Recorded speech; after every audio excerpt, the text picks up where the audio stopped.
اللہ نے اپنے خاص بندوں کی باتیں انسانوں کے نزدیک اس لیے واضح کی تاکہ ہر دور میں انسان ان واقعات سے سبق حاصل کر سکے۔ تو ویسے ہی ایک عظیم نبی جس کو 40 دن تک مچھلی نے اپنے پیٹ میں رکھا، ان کے واقعے کو بھی اللہ نے ہدایت رکھا ہے۔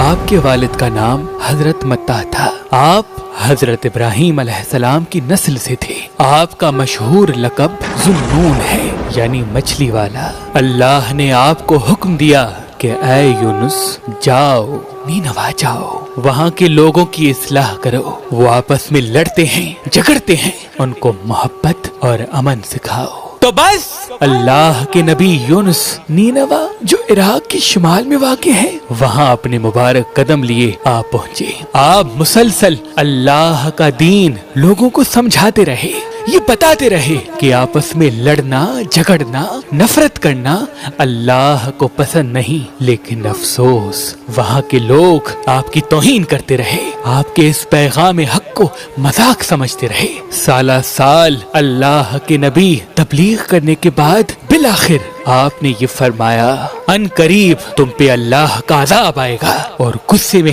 اس بستی کو چھوڑ کے باہر چلے گئے، اور دل ہی دل میں سوچتے رہے کہ یہ قوم سدھرنے والوں میں سے نہیں۔ اللہ کے حکم کے بغیر انہوں نے اس بستی میں رہنے والوں کی اصلاح کرنا چھوڑ دی۔ کچھ ہی دن گزرے تو اس بستی پہ ایک بڑا سا بادل دور سے آنے لگا جس میں بجلیاں اور آگ چمک رہی تھی۔ اس بستی کے لوگوں نے جیسے ہی آسمان میں آگ چمکتے ہوئے دیکھی تو آپس میں کہنے لگے لگتا ہے کہ قوم لوط کی طرح ہم پہ بھی اللہ کا عذاب آ گیا۔ یونس سچا تھا، یونس کا اللہ سچا تھا، اب ہمیں اللہ کے عذاب سے کوئی بچا نہیں سکتا۔ اتنی دیر میں کسی نے کہا آؤ بیٹھ کے اللہ سے معافی مانگتے ہیں۔ اس گاؤں کے تمام لوگ زمین پہ بیٹھ کے اللہ سے معافی مانگنے لگے، اپنے گناہوں کو قبول کرنے لگے، یہاں تک کہ 3 دن گزر گئے۔ بے شک اللہ بار بار معاف کرنے والا ہے۔ اور یوں وہ آگ برسانے والا بادل اس گاؤں سے دور چلا گیا، اور سب اللہ کے نبی یونس علیہ السلام کے منتظر ہو گئے کہ اللہ کرے یونس علیہ السلام واپس آ جائیں، ہمیں اللہ کا دین سمجھائیں، ہمیں محبت اور امن اور سلامتی کا پیغام دیں۔ اور وہاں حضرت یونس علیہ السلام کشتی میں سوار ہو کر دور جا رہے تھے، یہ سوچ کے کہ واپس کبھی اس گاؤں میں نہیں پلٹوں گا۔ اتنی دیر میں سمندر کا طوفان کشتی کو ڈبونے لگا۔ کشتی کے سالار نے کہا جو جو سامان کشتی میں ہے وہ جلدی پھینکو، ایسا نہ ہو کہ ہم سب کے سب ڈوب کے مر جائیں۔ کشتی کا سارا سامان پھینک دیا لیکن کشتی نہیں سنبھلی۔ بالآخر کشتی کے سالار نے کہا کشتی سے وزن کم کرنے کے لیے ہم کسی کو پھینکتے ہیں، شاید کشتی سنبھل جائے۔ سب ایک دوسرے کو دیکھنے لگے تو سالار نے کہا ایسا کرتے ہیں قرآن اندازی کرتے ہیں، جس کا قرآن نکلے گا تو اس کو قربانی دینی پڑے گی تاکہ دوسرے لوگ بچ جائیں۔ بس سب کے نام تحریر کیے گئے اور قرآن اندازی کر کے جب پہلا نام نکالا تو پہلا نام اللہ کے نبی یونس کا نکلا۔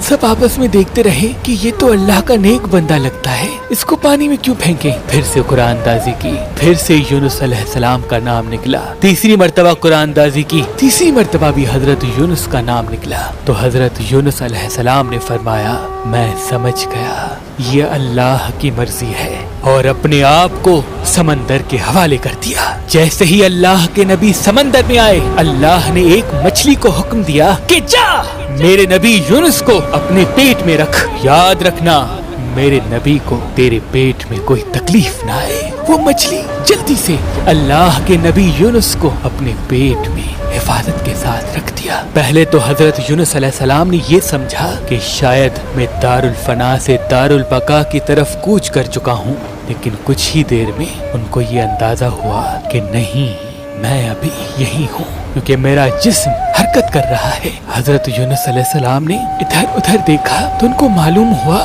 کہ وہ مچھلی کے پیٹ میں ہے۔ اپنے اللہ سے بات کرنے لگے، اپنے اللہ سے معافی مانگنے لگے کہ اے میرے مالک، جو کام آپ نے میرے لیے چنا وہ میں کر نہیں پایا، اے اللہ مجھے معاف کرنا، بے شک میں نے اپنے آپ پہ ظلم کیا۔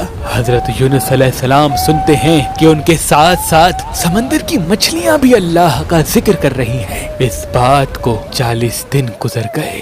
بار بار اللہ کے نبی یونس علیہ السلام نے جب معافی مانگی تو ان کو یہ خیال آیا کہ اللہ کی محبوب چیز کا واسطہ دوں، شاید میری توبہ قبول ہو جائے۔ تو حضرت یونس علیہ السلام نے سوچا اس کائنات کے بنانے کا سبب میرے دادا ابراہیم نے اپنی اولاد کو بتایا تھا کہ یہ کائنات حضرت محمد مصطفیٰ صلی اللہ علیہ وآلہ وسلم کے صدقے بنی ہے۔ تو حضرت یونس علیہ السلام نے اللہ کے دربار میں ہاتھوں کو اٹھایا اور کہنے لگے اے اللہ، تجھے اسی محمد کا واسطہ ہے، مجھے اس قید سے نجات دے۔ بس حضرت یونس علیہ السلام کی دعا اللہ نے قبول کی اور اللہ نے مچھلی کو حکم دیا کہ جا خشکی کی طرف میرے نبی یونس کو رکھا۔